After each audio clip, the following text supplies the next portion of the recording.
qui est passé, puis sans s'en apercevoir.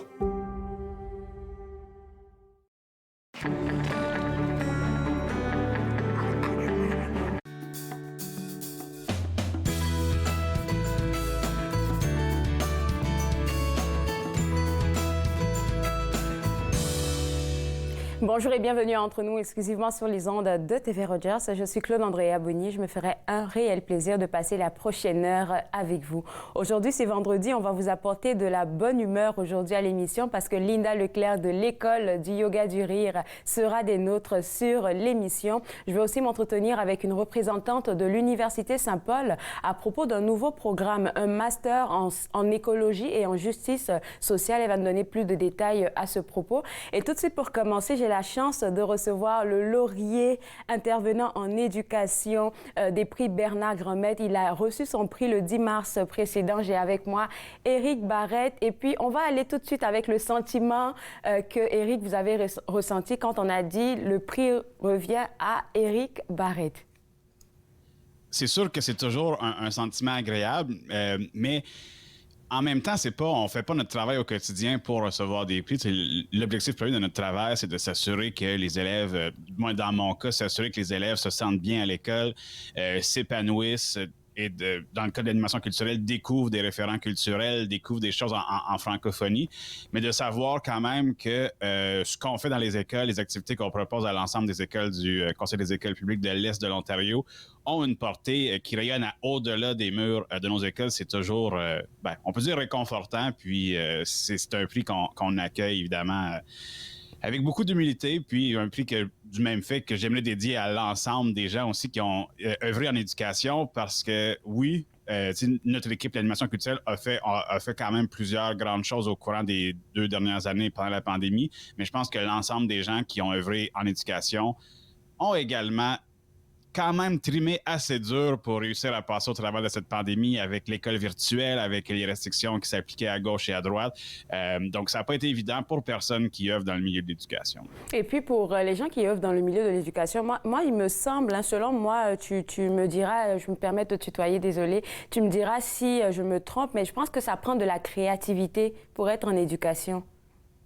Ça prend certainement de la créativité, surtout depuis 2 ans, mais depuis toujours, dans le sens qu'on doit faire preuve de beaucoup d'adaptation, s'adapter aux réalités changeantes, que ce soit, comme je le disais, l'école virtuelle, mais tout simplement juste de pouvoir se débrouiller avec les ressources à notre disposition en salle de classe pour capter l'attention des élèves, qui c'est peut-être de plus en plus difficile à avoir l'attention, donc avec tout le divertissement qui est facilement accessible pour les jeunes, c'est de trouver des façons de les rejoindre pour qu'ils réussissent à capter le message, le contenu, la pédagogie qu'on leur propose. Mais pour ma part, en étant gestionnaire de l'animation culturelle, je ne suis pas directement en salle de classe, donc je ne suis pas enseignant de formation. L'équipe d'animation culturelle n'est pas nécessairement enseignant de formation non plus. Et notre rôle premier, c'est vraiment de faire découvrir la francophonie aux élèves du CPO par l'intermédiaire d'activités ludiques. On pense à des camps leadership, à des activités comme la Folie Furieuse, qui se veut un grand rassemblement, un méga quiz, où les élèves peuvent découvrir des référents culturels, des artistes de la francophonie ontarienne, canadienne et mondiale, internationale, jusqu'à un certain point. Donc, c'est vraiment à ce niveau-là que nous, on œuvre au quotidien, de trouver des nouvelles activités, des nouvelles façons de mettre de l'avant la francophonie dans nos écoles. Comment Éric est arrivé dans ce département-là d'animation culturelle au CEPO? En fait, j'ai un parcours un peu atypique. Comme je le disais, je suis pas enseignant de formation. En fait, j'ai une formation, un baccalauréat en développement international et mondialisation de l'Université d'Ottawa. Par la suite, j'ai fait une maîtrise en gestion de l'environnement, du territoire et de la biodiversité à l'Université de Sherbrooke, conjointement avec l'Université de Montpellier en France. J'ai œuvré un peu en environnement pendant environ 2-3 ans, ici dans la région, en Outaouais. Et à un moment donné, un poste s'est ouvert d'animateur culturel à l'École secondaire publique de La Salle. J'ai appliqué et j'ai obtenu l'emploi, mais j'ai toujours été impliqué de près ou de loin dans la communauté culturelle franco-ontarienne, si on veut.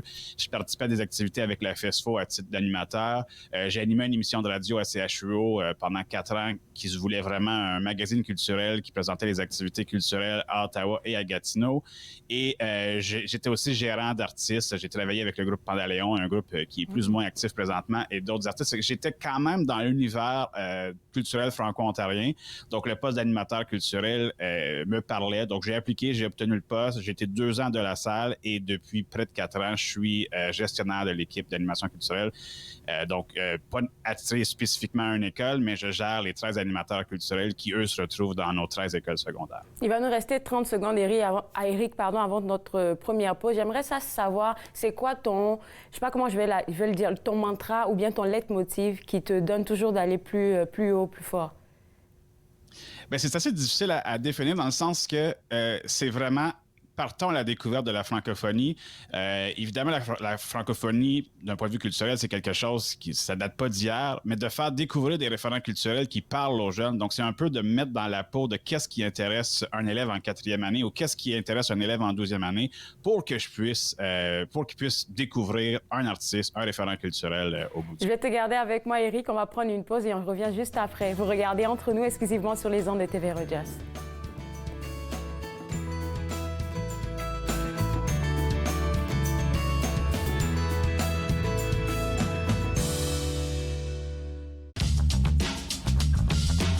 Cette émission est présentée par Télé Élan. Vous êtes enfin aux commandes.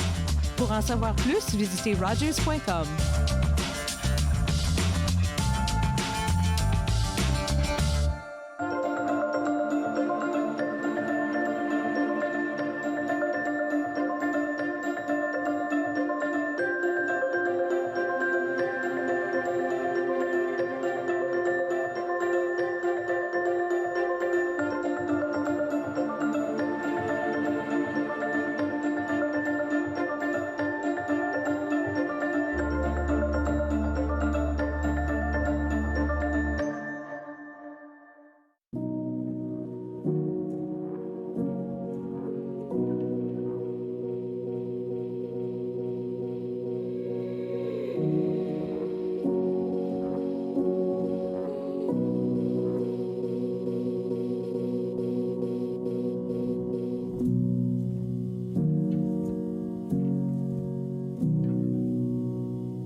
Prochaine émission de Vivre Ensemble, j'ai le plaisir de rencontrer Mme Jocelyne Constant. Elle aura le temps de nous parler de sa vision et de son parcours et surtout du Vivre Ensemble.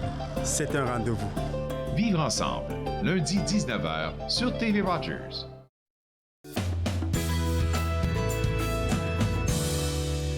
De retour à Entre nous exclusivement sur les ondes de TV Rogers, je continue toujours ma discussion avec Éric Barrette, gestionnaire de l'animation culturelle au CEPO et aussi heureux récipiendaire du laurier intervenant en éducation des prix Bernard Grommet. Et puis avant la pause, Éric, tu expliquais comment pour toi c'était important de pouvoir faire connaître la culture franco-ontarienne aux jeunes avec qui tu travailles. Puis moi, avant de parler de ton travail, là, j'aimerais t'entendre sur l'importance de l'implication communautaire.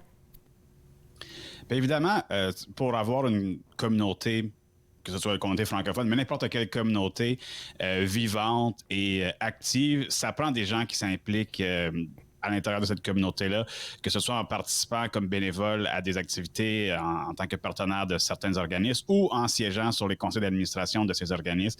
C'est certain que pour ma part, ça fait environ 5 ans que je suis sur le conseil d'administration de l'ACFO Ottawa et depuis environ 4 ans à titre de trésorier. Donc, c'est quand même un organisme qui ratisse large pour la communauté francophone ici dans la région d'Ottawa. Mais depuis environ 5-6 mois, je suis également sur le conseil d'administration de la Nouvelle-Scène Gilles Desjardins. Wow. Donc, je pense que c'est important pour tout le monde de s'impliquer auprès de ces organismes-là parce que c'est grâce à des gens actifs, présents dans la communauté, que ces organismes-là peuvent réussir leur mandat, mais peuvent aussi rejoindre la population francophone ou autre population, dépendamment de quel type de communauté il s'agit.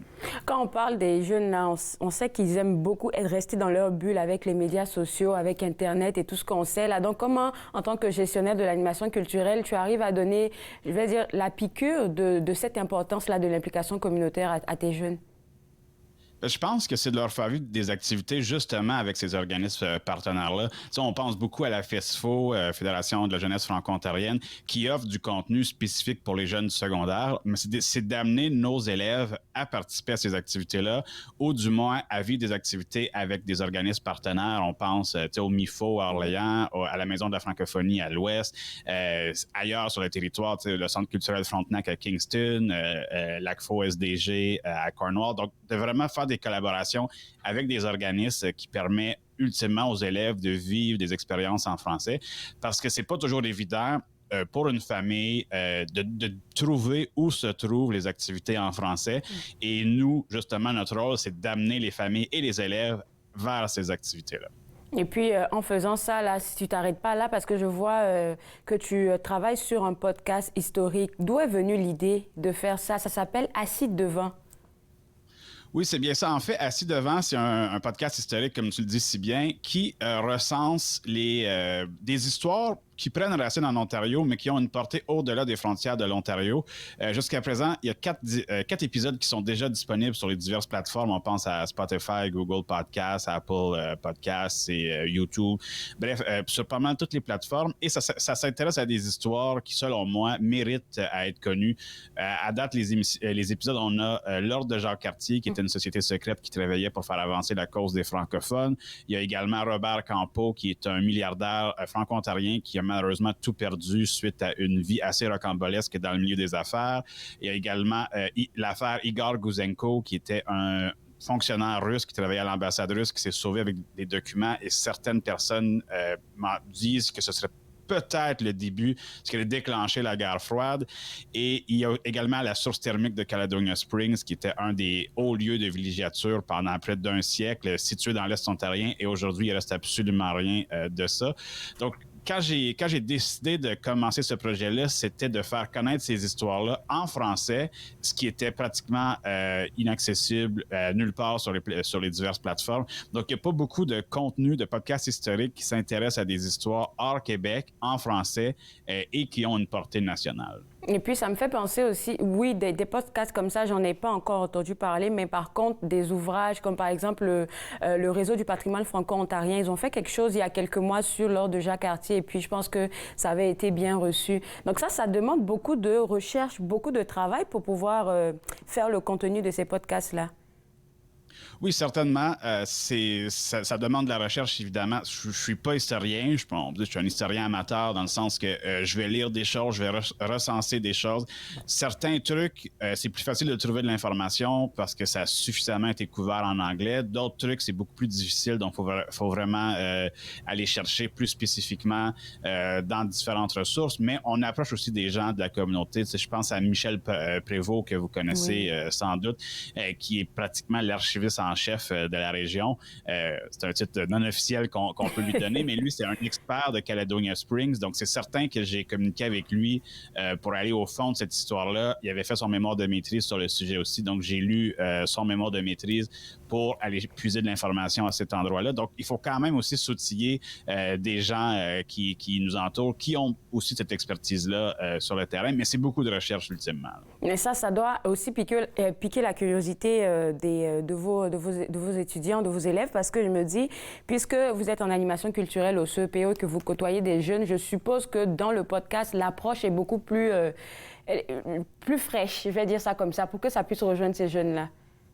Mais c'est une chose au sens que, oui, évidemment, j'ai à ma disposition, juste ici à ma droite, le mémoire de maîtrise de Michel Prévost, mais je suis convaincu qu'aucun élève du secondaire va se plonger dans ce mémoire de maîtrise-là, oui. Tandis que le médium, qui est le podcast, ça ouvre peut-être de nouveaux horizons pour les élèves qui voudraient potentiellement découvrir des histoires comme ça, très facilement accessibles. On parle de 15 à 25 minutes de contenu direct, puis tu as quand même une vue d'ensemble d'une histoire qui part racine. Donc, je sais que certaines classes utilisent mes podcasts pour l'étude, ou du moins soit pour découvrir le monde du podcast ou pour couvrir des dossiers historiques là, qui ont eu lieu ici dans la région ou en Ontario. Et je travaille également sur d'autres épisodes à venir au courant des prochains mois, prochaines années. C'est pas toujours évident de mettre un échéancier puisque ça prend quand même beaucoup de temps temps. Et c'est quelque chose que je fais en amont. Le prix a été très bien, il a été donné à la bonne personne parce qu'on écoute le parcours et puis on se dit « Waouh, vraiment, Éric, tu fais un beau travail. » Puis là, je me dis, ça te donne une petite pouce dans le dos quand on reçoit un prix comme ça? Oui, certainement. C'est une motivation de plus de poursuivre mon implication dans le milieu francophone.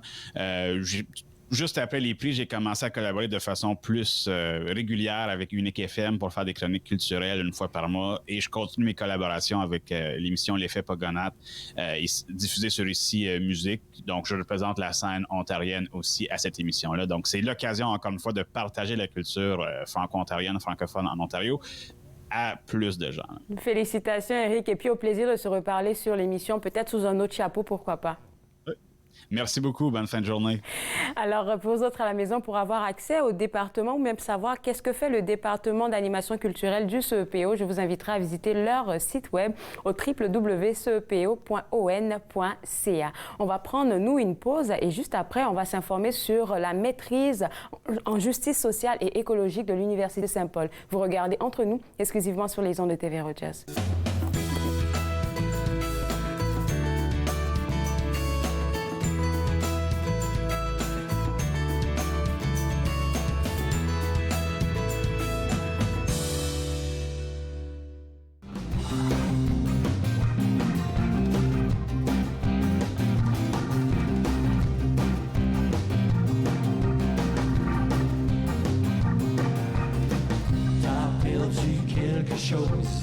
Un peu plus loin là-bas, quelque chose que t'avais mis de côté, mais tu t'en souviens pas. Tu prends plus le temps de me parler, tu ne me vois même plus. Faut dire que je m'en attendais, le dessus prend le dessus. Tiens fort, perds pas le goût de l'amour. Laisse pas tomber ce qui t'appartient pour toujours. Laisse-toi pas aller, perds pas le goût d'aimer. Laisse-toi pas aller, perds pas le goût d'aimer.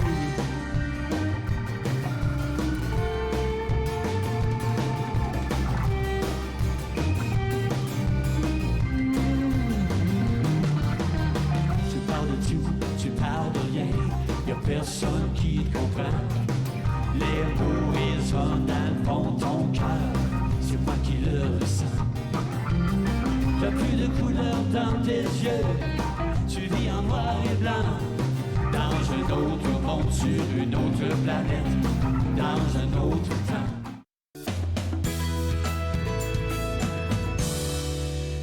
De retour Entre nous, exclusivement sur les ondes de TV Rogers. On s'informe maintenant sur la maîtrise en justice sociale et écologie de l'Université Saint-Paul. Et avec moi, Heather Eaton, qui est professeure titulaire à l'Université Saint-Paul. Et Madame Eaton, merci d'avoir accepté de discuter avec nous ce matin. Première question pour vous, là, j'aimerais savoir comment vous définissez la justice sociale. La justice sociale, c'est surtout à voir avec les questions d'équité et égalité. C'est une question d'accès à toutes les ressources dans la société. C'est une question de pouvoir bien vivre. Donc, on sait qu'on a des systèmes d'inégalité qui sont partout dans le monde. Mais pour nous, la question de justice sociale, c'est d'être en face de ça et d'essayer de regarder les efforts pour améliorer les inégalités. On pourrait se dire qu'avec les médias, avec les réseaux sociaux qu'on a aujourd'hui, le travail n'est pas tellement difficile pour éradiquer, je vais dire, les injustices sociales. Mais dans le fond, non, il faut vraiment de la bonne matière pour pouvoir défendre ces injustices sociales-là. Je crois qu'il faut bien analyser pourquoi on a ces injustices sociales. Donc, c'est très simple de dire, par exemple, c'est le système économique. Mais ce qui est difficile, c'est de changer le système économique. Donc, il faut bien avoir une analyse assez près, assez profonde pour comprendre ces difficultés et quels sont surtout le capitalisme, par exemple, c'est un problème ça fait que la justice sociale devient pire. Mais le système économique, c'est très difficile de changer. Donc, oui, c'est un peu ça, quoi. Excusez-moi. Alors, parlez-nous un peu du lien entre la justice sociale et l'écologie. C'est quoi le lien? D'accord. Mais les gens ne comprennent pas ce qui se passe au niveau écologique. Donc, c'est déjà ça. On a quand même pas mal de données catastrophiques, mais il y a peu de gens qui comprennent ce qui se passe au niveau écologique, que notre bien-être est entièrement lié à la bien-être de la planète. Donc, la question de justice sociale, c'est aussi une question de justice écologique. Ça veut dire, on parle des changements climatiques, mais on parle réellement des réfugiés climatiques. Et pour nous qui travaillent dans ce domaine, il y a plus de réfugiés écologiques que réfugiés politiques, par exemple. Et ça, c'est pas forcément bien connu. Et là, on doit parler de la sécurité alimentaire, on doit parler de la sécurité de l'eau, et ça, c'est aussi une inégalité ou une injustice au niveau global. Certains pays, comme Canada, par exemple, on a beaucoup d'accès à l'eau potable, mais ça, c'est pas le cas dans plusieurs pays que j'ai visités, surtout en Afrique ou l'Inde. Donc, il y a toute cette question d'inégalité. Il y a aussi des questions de racisme environnemental. Ça, c'est aussi une question au lien entre justice sociale et écologique. Et nous, dans notre travail, on essaie d'approcher ça avec plusieurs champs d'études. Par exemple, éthique, c'est surtout un champ d'études qu'on va approfondir, mais aussi des questions philosophiques, qui nous sommes en face de la Terre. Mais il y a aussi tout un nouveau champ de sciences humaines et l'environnement qui fait ce lien entre justice sociale et justice écologique. Et c'est un lien très important à faire. Les questions de l'avenir, doit vraiment faire ce lien entre justice écologique et justice sociale et d'être en face de ces inégalités sociales, mais les inégalités écologiques.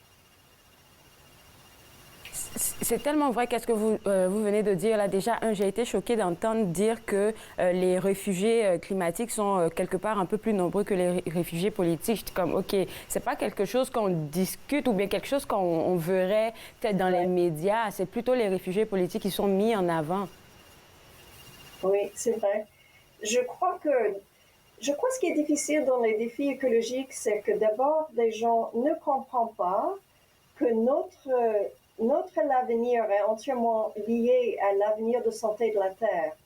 Donc, les gens ne comprennent pas que, par exemple, le changement climatique, on peut en parler, on peut voir des données catastrophiques et ça rend tous les gens déprimés, mais de ne pas répondre au changement climatique, c'est d'augmenter toutes les inégalités sociales, c'est d'augmenter le nombre de réfugiés climatiques ou des réfugiés environnementaux.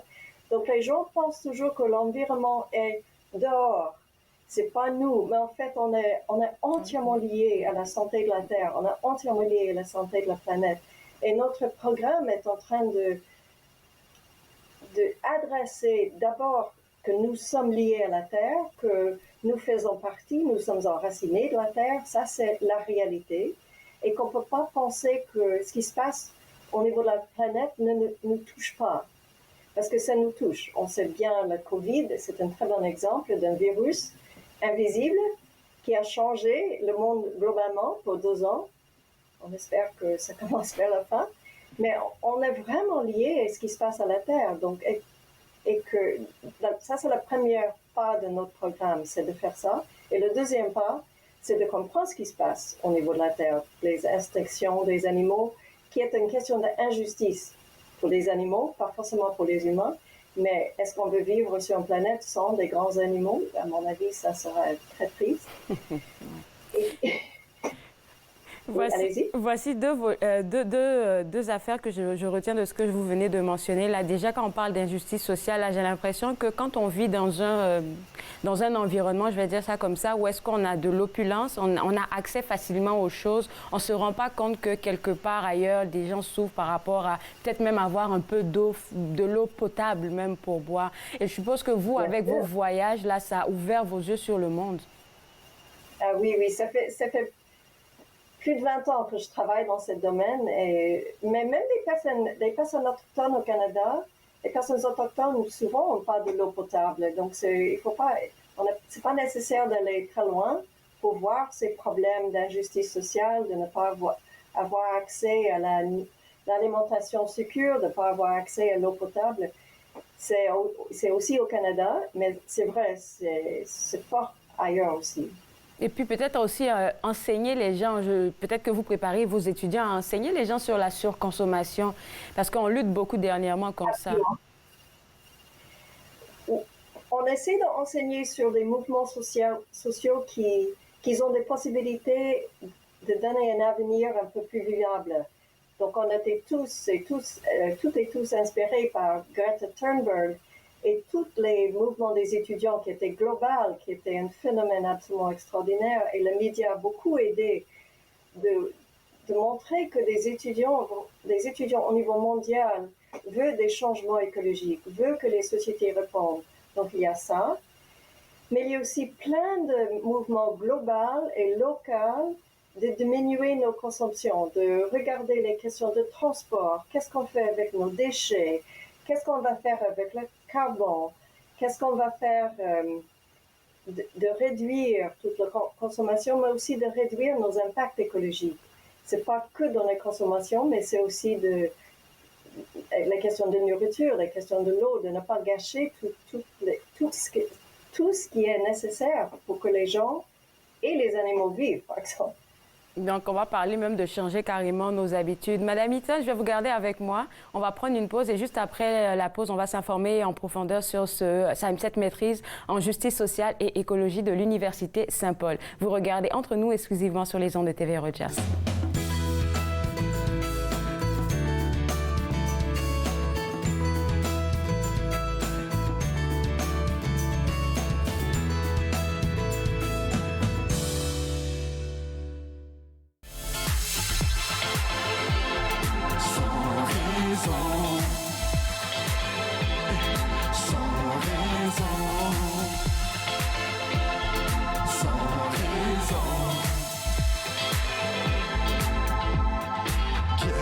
Moderne, solide il est, de loin ou de près. Amour secret, 24/7. Se présente des efforts, horaires de business. Et le bonheur qui s'endort, nouveau décor. Ici la cité d'or, sombre trésor. Pour purifier son corps, méditation. Action dans le calme, fleurs en saison. Étincelle qui s'enflamme, étoile à l'horizon. Quel est ton nom, soleil des 4 saisons? Emporte-moi comme une chanson perdue dans le son. Haute vibration, au loin l'attention. Échappe-toi sans raison et sans raison.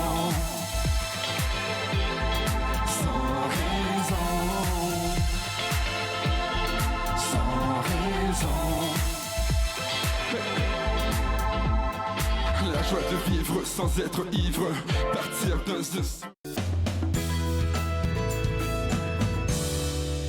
De retour entre nous exclusivement sur les ondes de TV Rogers, on s'informe toujours sur la maîtrise en justice sociale et écologie de l'Université Saint-Paul. Et toujours avec moi, Madame Eaton, qui est professeure titulaire à l'Université Saint-Paul. Et avant la pause, on parlait un peu de vos différents voyages qui vous ont quelque part, je vais dire, pas inspiré, mais qui vous ont permis de voir le monde autrement. Et j'aimerais savoir, en plus de 20 ans d'expertise, là, est-ce que vous pensez qu'on s'est amélioré dans nos manières de faire ou on a juste comme tout gâché? Je ne peux pas dire qu'on a tout gâché, mais la question de l'espoir est assez difficile parce qu'il faut des données qui emmènent l'espoir et ça, c'est un peu difficile. Mais c'est vrai que nous sommes dans un état, un défi qu'il faut vraiment faire face. Il faut faire face avec la connaissance, il faut faire face avec les éthiques, il faut faire face à Je crois qu'un des plus grands problèmes, c'est qu'on voit la Terre et la planète comme des ressources. On ne voit pas comme une communauté des vivants avec lesquels on partage. Wow, que nous faisons partie de la planète. Nous ne sommes pas les maîtres de la planète. Et cette arrogance et cette ignorance, à mon avis, sont des grands problèmes. et que c'est difficile d'avoir une vision avec une écologie intégrée où on se voit comme intégré avec la Terre et que nous n'avons pas le droit de dominer la Terre, nous n'avons pas le droit de détruire la Terre. Donc tout ça, c'est une question d'éthique, mais c'est aussi une question de vision. Est-ce qu'on a une vision écologique assez forte, assez claire, assez informée par les scientifiques pour avancer? Et ça, c'est un peu ce qui me préoccupe. Il faut vraiment être passionné par ce genre de thématique-là, je pense, pour pouvoir imaginer un instant entrer dans ce programme-là, cette maîtrise en justice sociale et écologie. Mais hormis la passion, là, qu'est-ce que ça prend comme critère pour une personne qui a envie de rentrer dans ce programme? Je crois que, bon, j'ai une fille de 25 ans, donc je passe mon temps avec des jeunes aussi à l'université, et je crois que les jeunes ne savent pas quoi faire. Donc les jeunes qui sont concernés par l'avenir ne savent pas quoi faire. Donc à mon avis, le rôle de l'université, un des rôles de l'université, c'est de donner suffisamment de connaissances, suffisamment de comprendre les mouvements sociaux écologiques qui sont en train d'essayer de bâtir une nouvelle vision, un certain avenir plus solide, plus stable, plus durable, et aussi un peu d'espoir. Je crois que les jeunes ont besoin d'espoir. Et les jeunes aussi ont besoin de savoir que les adultes prennent la crise écologique au sérieux aussi. Et qu'il y a suffisamment de données déprimantes, mais je crois que cette maîtrise, et on est en train aussi de développer un baccalauréat, donc de voir que les connaissances difficiles, on doit faire face, mais il y a aussi des possibilités de changement, il y a des mouvements écologiques, il y a des visions qui donnent un peu d'espoir. Donc, pour moi, tout ça, il faut avoir ces critères. Mais je connais plein de jeunes qui veulent faire quelque chose, mais qui ne savent pas quoi faire. Oui. Qui n'ont pas suffisamment de connaissances écologiques et qui ne savent pas où s'y mettre. Mais il y a beaucoup de possibilités. Oui, ça me fait penser même que, je ne sais plus, 2 ans en arrière ou une année en arrière, j'ai reçu des élèves d'un conseil scolaire qui étaient venus ici. Et puis eux, là, ils sont vraiment en écologie. Là, ils essaient de tout faire pour garder la terre. Mais je me dis, ces jeunes-là, ils vont se demander peut-être après le secondaire, mais qu'est-ce que je peux faire pour continuer d'œuvrer dans ce sens-là? Mais quand il y a des programmes comme ça qui sont faits, je pense que c'est gagnant-gagnant pour la société. Alors, dites-moi, quels sont les prérequis que vous demandez pour entrer dans ce programme-là? Je peux avoir un baccalauréat en quoi pour aller dans cette maîtrise-là? On est assez ouvert des baccalauréats différents, donc parce que c'est dans la science humaine. Et dans la science humaine de notre programme à l'université, on est multidisciplinaire. Donc les gens peuvent venir avec une background en sciences ou en humanité ou en sciences humaines ou éthique, ou sociologie. On est assez ouvert de voir quelles sont des forces et des faiblesses de chaque personne qui veut entrer. Mais notre programme est principalement ouvert et on veut inviter les gens qui viennent des backgrounds assez interdisciplinaires, multidisciplinaires. Donc, c'est pas fixe. Donc, ce programme... Selon moi, pour avoir accès au programme, pour travailler même dans ce programme-là, ça va prendre aux étudiants beaucoup de recherche. Ça va leur demander de travailler peut-être avec des scientifiques. Et puis, je me demande si dans le programme, vous les préparez à pouvoir délivrer tout ce qu'ils vont apprendre, peut-être à un organisme ou peut-être à des paliers gouvernementaux. Bonne question, très bonne question. Dans le programme, on a des gens... Donc, le programme est une année entière. Et le programme est... l'optique du programme, c'est que des gens ont 2 choix. Un choix de faire un programme académique assez traditionnel avec un projet de recherche, mais une autre option, c'est de faire un stage.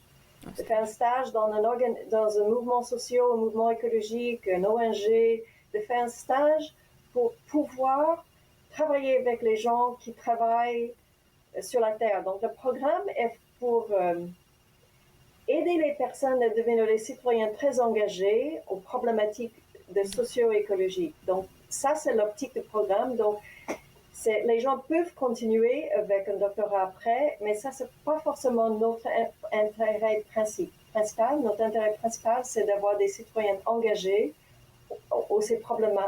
ces défis sociaux, défis écologiques, autour de ce thème de justice sociale.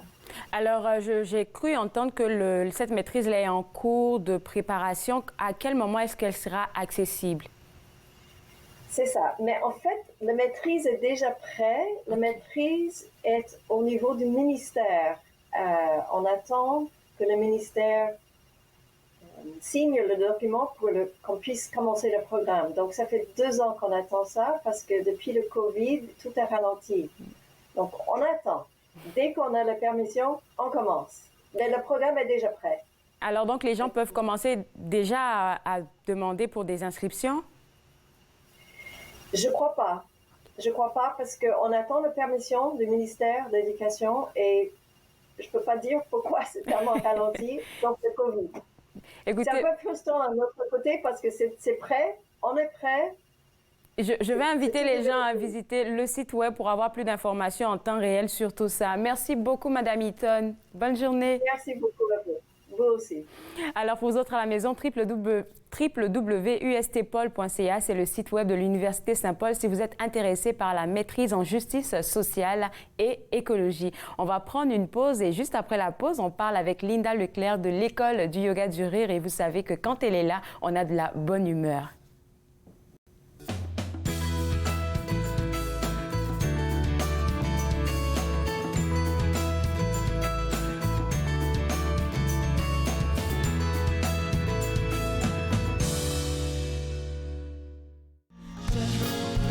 Rester accroché à ce qui ne m'appartient pas, ce qui n'existe pas.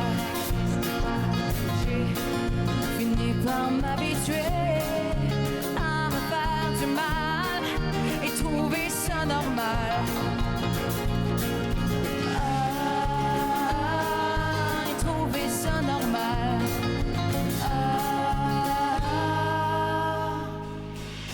Même si on me dit un auto, même si on me dit un auto, moi je te dis que je veux plus que ça, toi tu veux juste ça sous les draps. Même si on me dit un auto, même si on me dit un auto, ça fait 8 mois qu'on est là, amis la nuit, pas plus que ça.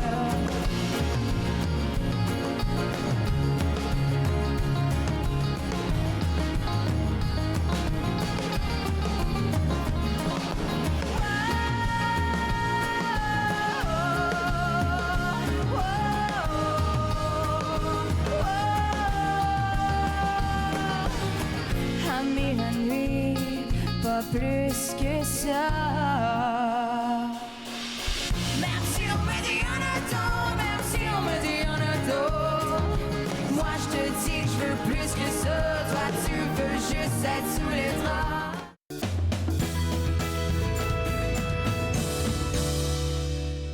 De retour entre nous exclusivement sur les ondes de TV Rogers, on parle maintenant de la bonne humeur et qui de mieux que Linda Leclerc pour nous en parler. Merci Linda d'accepter toujours de nous apporter la bonne humeur dont on a besoin.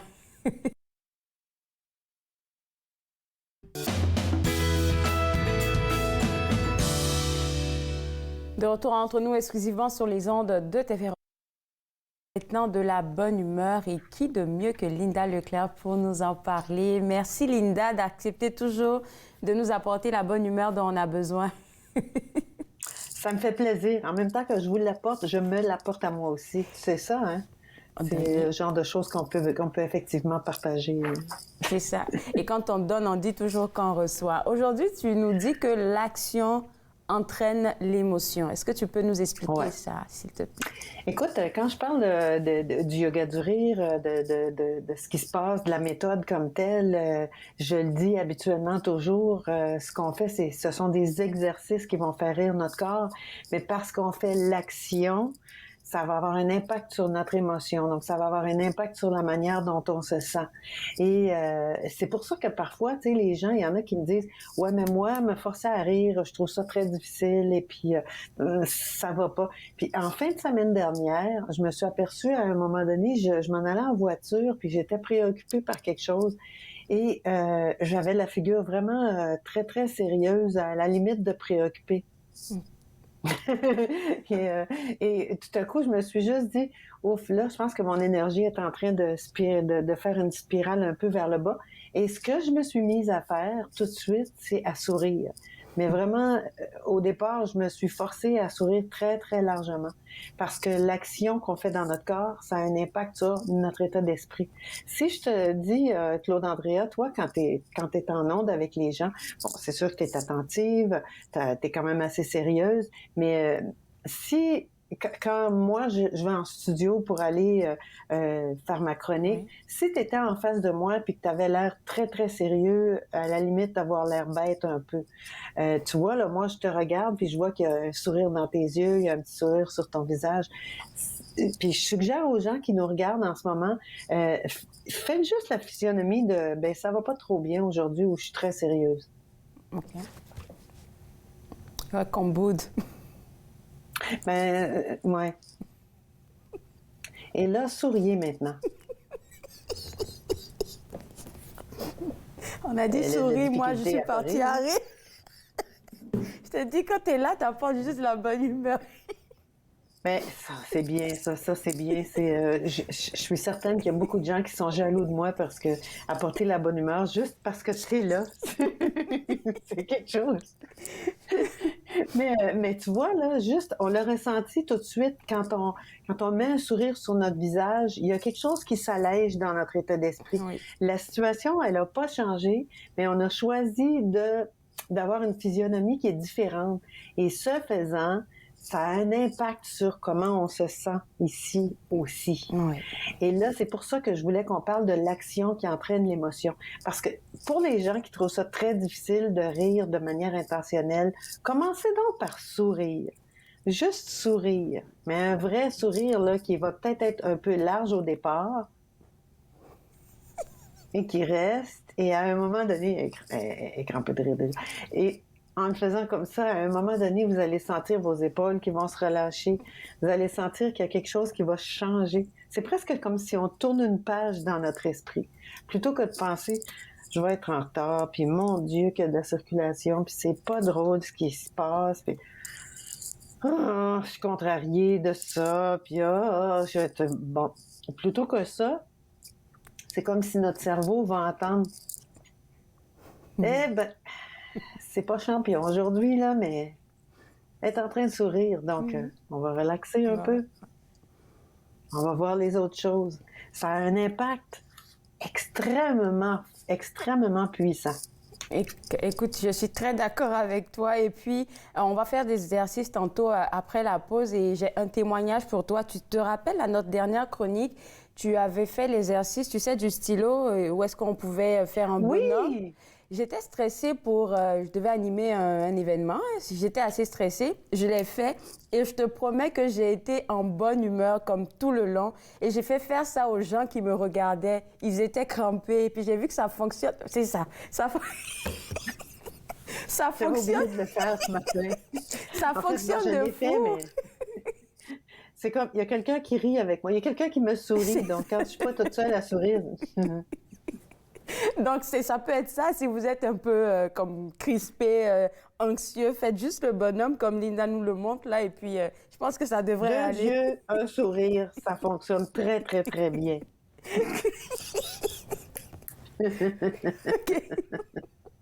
OK. Est-ce qu'il faut qu'on s'en ait déjà à la pause, là? Non, pas du tout.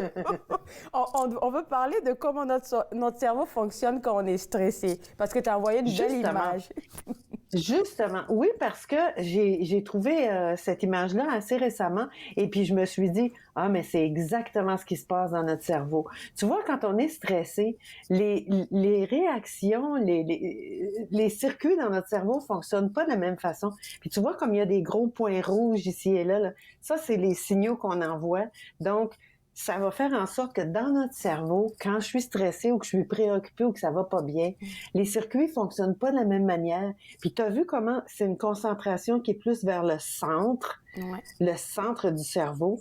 Mais c'est parce que quand notre cerveau, lui, il est à la recherche des éléments qui pourraient potentiellement être dangereux. C'est ça qui va faire en sorte qu'on va déclencher le processus de stress dans notre corps. Parce que le cerveau, lui, il va être à l'affût de tout ça. Et donc, quand il en découvre des choses qui seraient potentiellement dangereuses, dans le temps, c'était du stress, c'était potentiellement dangereux de te faire frapper ou de te faire manger par un lion, ou que sais-je, un gros danger, de recevoir une roche sur la tête. Aujourd'hui, le danger, ça peut être juste d'être en retard à ta chronique ou d'être en retard chez le coiffeur. T'es pas en danger de mort, là, mais t'es en danger quand même. C'est ce que ton cerveau perçoit. Et donc, dans ce temps-là, les circuits ne fonctionnent pas de la même manière. Puis pour que les circuits fonctionnent de la bonne manière, en fait, qu'ils fonctionnent d'une manière qui va permettre à l'ensemble des systèmes de notre corps de fonctionner de manière optimale, il faut qu'on soit plus détendu. Et pour ce faire, il y a une chose, en fait, il y en a quelques-unes, mais moi, je pense qu'il y a 2 choses qui fonctionnent vraiment, vraiment, vraiment bien. La première, c'est respirer. Parce que souvent, c'est ce qu'on se dit, hein. OK, là, puis je te vois le faire, là. Avant ton émission, je suis certaine que là, tu prends le temps de te déposer, tu prends une bonne inspiration. Peut-être tu vas te permettre de sourire aussi, parce que là, ça te dispose ça te place justement dans une disposition qui est positive, qui est ouverte. Et donc, la respiration, c'est une des choses qui va aider nos systèmes, moi j'appelle ça mon système nerveux qui va se calmer le pompon quand je me mets à respirer plus lentement. Donc, et au quotidien, on respire pas de cette manière-là. Et là, je suis certaine que tu vas me voir arriver parce que là, ce que je vais te dire, c'est lorsqu'on rit, notre respiration, elle change complètement. Oui. On arrête d'avoir une petite respiration très courte, puis en surface, là, c'est très superficiel et c'est très court quand on est dans nos moments stress.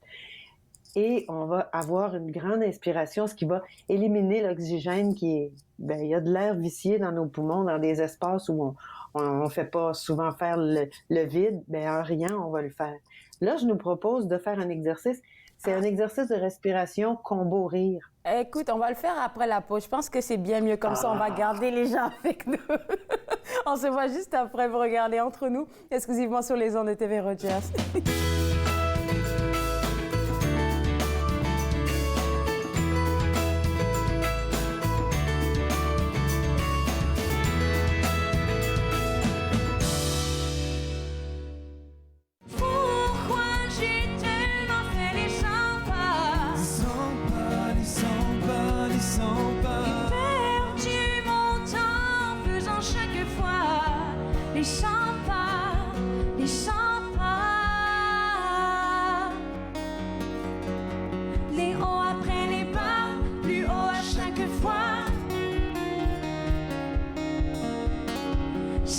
C'est à moi, loin du refuge des autres. Je m'abandonne à la folie et les mots se chevauchent pour redessiner l'infini. J'avance pas à pas et mon cœur se déploie. Enfin, je laisse ma voix s'envoler beaucoup plus haut. Pourquoi j'ai tellement fait les 100 pas et perdu mon temps à douter de moi? Pourquoi j'ai tellement fait les 100 pas? Les 100 pas, les 100 pas, les 100 pas. Et perdu mon temps faisant chaque fois les hauts après les bas, plus haut à chaque fois.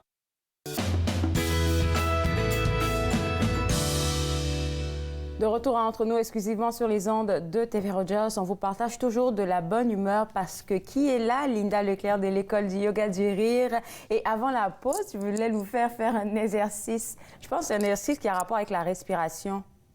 Oui, on va faire un combo. On va prendre une bonne inspiration, on va expirer lentement et après, on va faire un petit exercice de rire. Ce que je vous propose de faire avec moi ce matin, Claude Andréan, on va imaginer qu'on a une baguette ou un contenant avec du savon pour faire des bulles de savon. Okay. Et donc, on va prendre le manche ici, on le trempe On va prendre une bonne inspiration.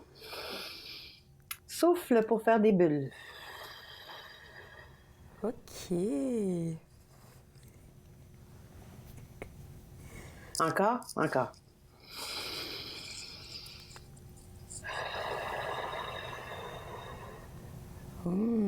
La respiration est beaucoup plus Et là, il y a profonde. plein de bulles autour de nous. On va les percer en rien.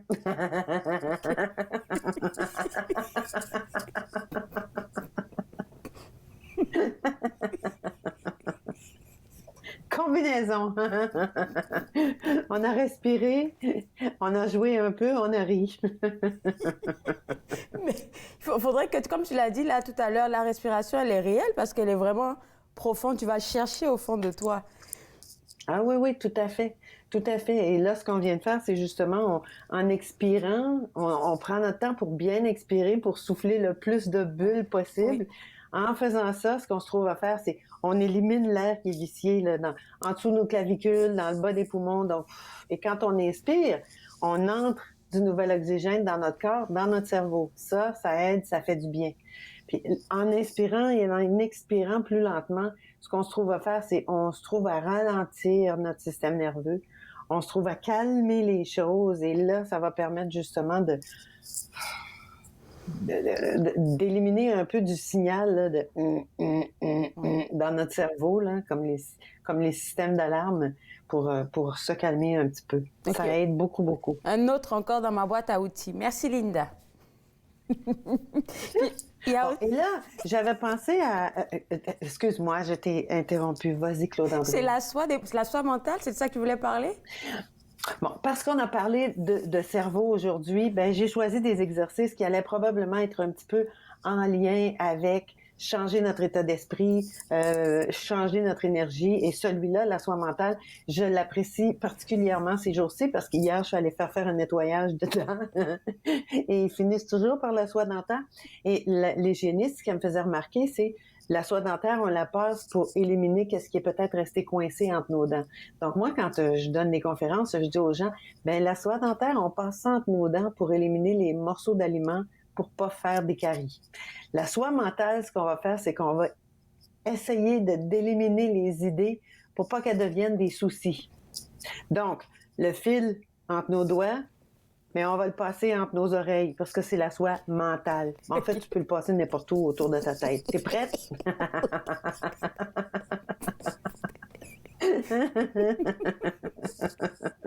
Okay.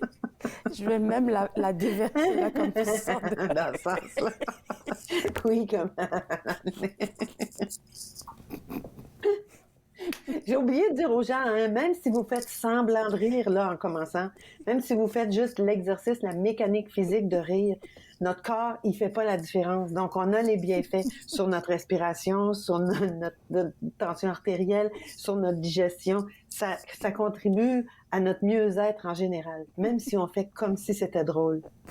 Deuxième exercice. Oui. T'es prête?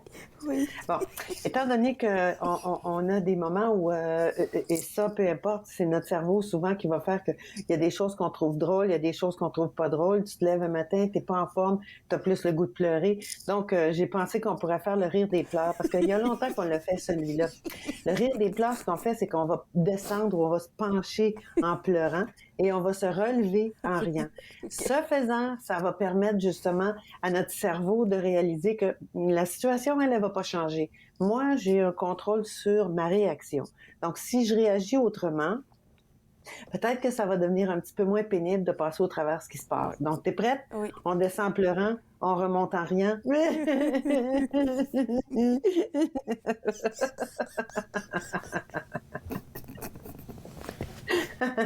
On le fait une autre fois. J'arrive pas à pleurer.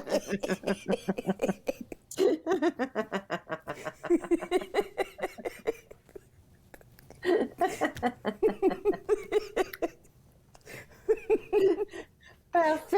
Ça me fait penser à deux choses, Linda. La première, c'est qu'on avait fait un exercice ici quand tu pouvais venir en studio, qu'on avait préenregistré sur nos téléphones, ce que tu nous invites à faire aussi très souvent. Oui. Fait que quand je l'écoute souvent, je me mets à rire. Et puis Linda dit toujours d'avoir ses écouteurs si vous êtes dans des transports en commun, il ne faudrait pas qu'on vous prenne pour des fous.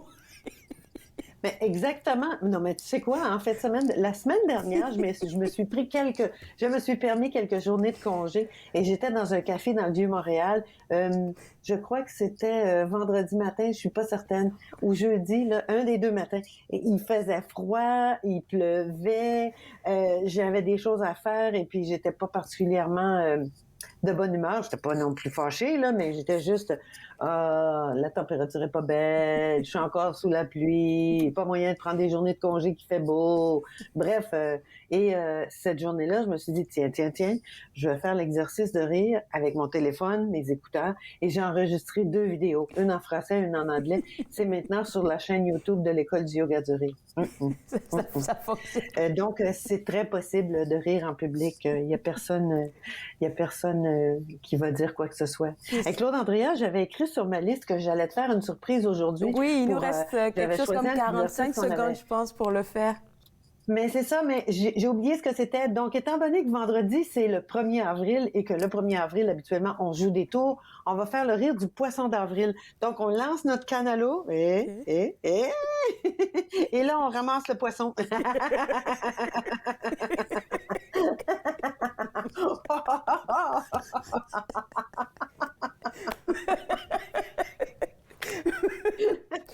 Pour les gens qui nous regardent, on vous demande de rester avec nous après la pause parce que Linda a une superbe nouvelle, je devrais dire à vous.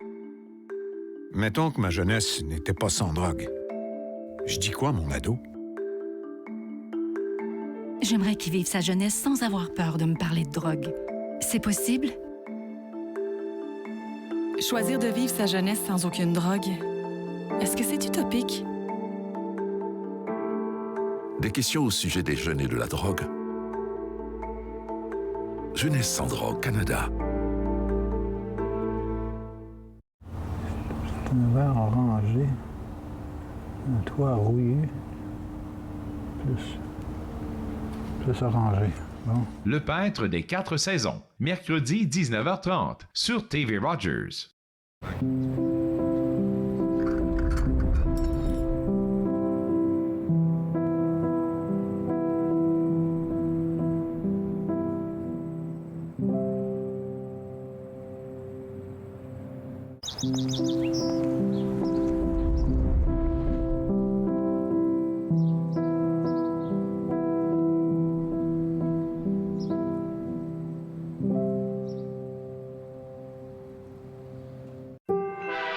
Chaque année, des dizaines de Canadiens sont tués ou gravement blessés parce qu'ils prennent des risques près des voies ferrées.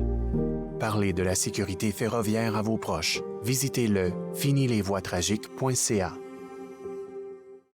De retour entre nous exclusivement sur les ondes de TV Rogers, puisqu'il va nous laisser un peu de temps, Linda, on voudrait mentionner aux gens que le yoga du rire, l'école du yoga du rire a une application. Oui, écoute, on l'a remise à jour récemment.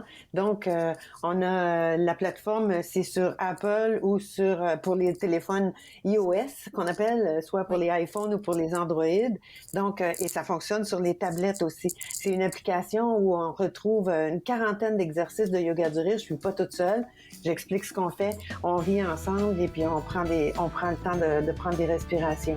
Donc, pour les personnes qui ont besoin d'un petit coup de main, d'être accompagné, bien ça existe. Ça existe. Et ça fonctionne très, très bien. Beau travail et bon succès par cette application-là. Merci beaucoup, Linda. Je me sens tellement bien et puis au plaisir de se reparler une prochaine fois. Merci, mais merci à toute l'équipe aussi. Alors, pour vous autres à la maison, www.yogadurire.com, c'est le site web de Linda Leclerc de l'École du yoga du rire. J'aimerais aussi mentionner pour son application, vous pouvez avoir accès à ça si vous avez un iPhone sur l'Apple Store et si vous avez un iOS, là, ça sera sur le Google Play. Moi, je me suis fait le plaisir de passer cette heure avec vous. On sera de retour demain à partir de 11h pour une nouvelle émission avec de nouveaux invités. Bye bye!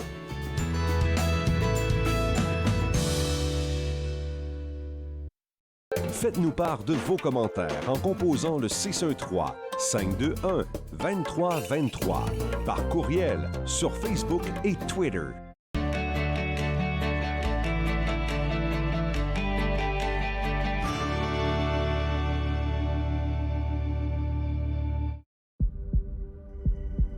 On peut souffrir, être blessé, être écorché,